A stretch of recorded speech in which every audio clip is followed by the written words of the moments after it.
gotta tell you, walking on that, there's a lot of things in my life I don't remember. Like, I remember, but you can't really.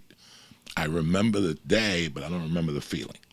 Like, I remember the feeling I had when I saw them throw dirt on my mother's casket for the first time, and you turn around. It's a horrible feeling. I remember the feeling of getting off that stage that night. I will never forget that feeling. You know why? Because I will never get a drug that strong to make me feel that way. There isn't a drug in the earth to describe to you how a person feels when they got on stage for the first time and they just, but listen, the feeling of euphoria that you get anytime you don't think you're going to do something and you do it. The time you looked at that girl and says, I'll never get her, girl. And all of a sudden you're with her and you're sucking her titties and you're coming on the stomach and you're like, I got to go back to my house and think about what just happened. You know, all these things. When Mike first got in the band and he played a song up on stage and they're walking off, what's the feeling, Mike? You can't, a blowjob ain't coming close to that feeling. Yeah, when people are clapping out of nowhere. You know? Nothing comes close to the high from making people feel good. And then it goes back to making somebody's day every day. Yep. Stand-up is branched off that. You have to want to make somebody's day every day.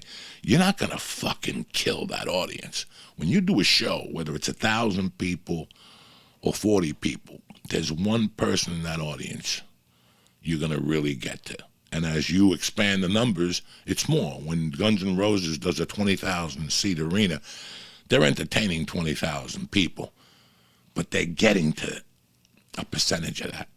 Yeah. 13 people who got that euphoric. They haven't seen them before. They never been to a live concert before, you know.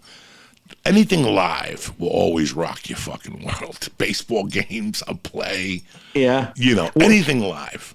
Well, and I still don't really understand what we did with the church. I really don't. I do, but I don't really get it. But I was driving the other day and I wasn't having a good day. And I was listening to a podcast, and for a second I was laughing and I didn't expect to laugh. And I was just, it took me away from having I wasn't a shitty, but you know, I wasn't in the right space of mind. And I was driving. I was like, fuck, I finally understood some of those emails or things when people say, oh, I've been listening to you for 10 years. I appreciate it, but it doesn't really make sense to me. But with the same, I think it's the same thing with podcasting is that for for even like a second, people will forget, oh shit, I'm late on the rent, or my boss is a dick, or whatever. I think all this stuff is great for that. It does. It does. You guys did it for me. It's like someone I took a walk yesterday, and one of the guys was saying his favorite part of the church was the openings. With the music and you screaming and throwing shit at me and dancing. Like one of the best openings was Totoro and the actor Rappaport. You got all four of us just dancing opening. Those openings, man, were just fun. Like even for those 30 seconds was more fun than I've had in 2 years. Like those it was just fun. You know, man, those are some fucking, again, nobody knew. Listen, I knew what I was doing when I was doing stand-up. I want people to understand this. I knew what I was doing. From the minute I got on stage, I knew what I was doing. Then you get more hip to it, and then you learn the process. But you know what you're doing. At least you know where you're going. You know, when you join a band, we're going to play fucking Pearl Jam songs. I know where I'm fucking going. There's been 1,000 million bands before me. There's been 1,000 comics before me. With podcasting, I did not know where we were going. Do you understand me? So it didn't matter to me whether I wanted to throw spaghetti on the wall or to light your nutsack on fire then. Remember, the podcast game has changed dramatically in 10 years now. Yep. You get flagged. Jesus Christ, who farted? That cat just blew a tremendous It wasn't me.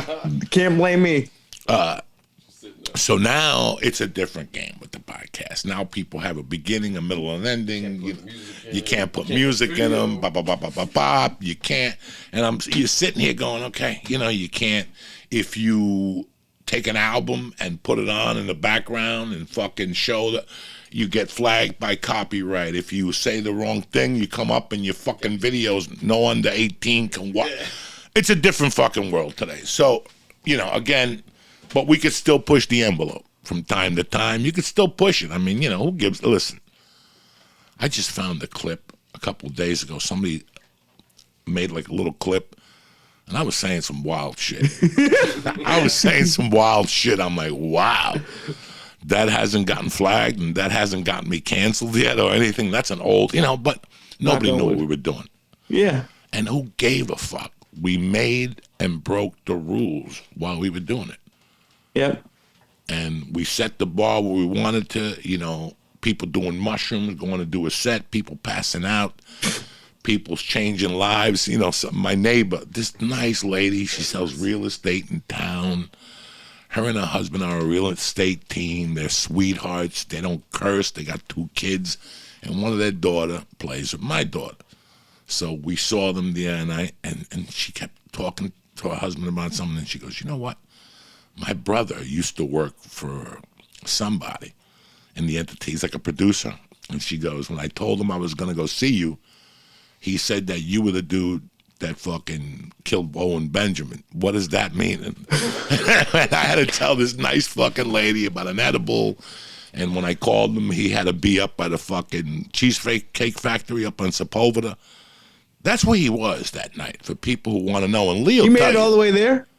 Dog, he was at my house, and he made it to fucking Sepulveda and Ventura. That's a fucking hike walking. That edible gave you energy. Fuck Red Bull. Because that motherfucker walked to Sepulveda that night. When I called him that night, Jesus, and he answered the phone, now I can look back at that story and tell you exactly what happened. You ever smoke a joint and go for a walk, guys? 2 joints and get really high and go for a walk. It's a beautiful fucking thing. The first 10 minutes are a little uncomfortable, and then you become a slave to your mind. And you just walk and think of all these things and reefer and fucking, and you're getting all of a sudden you bump into the hot dog man. It's like listen, before people started getting stabbed and you had to wear masks and shit in New York, you want to fucking, you could either go to a psychiatrist or you could smoke a joint in the village and start walking. I used to smoke a joint on 178th Street and start walking.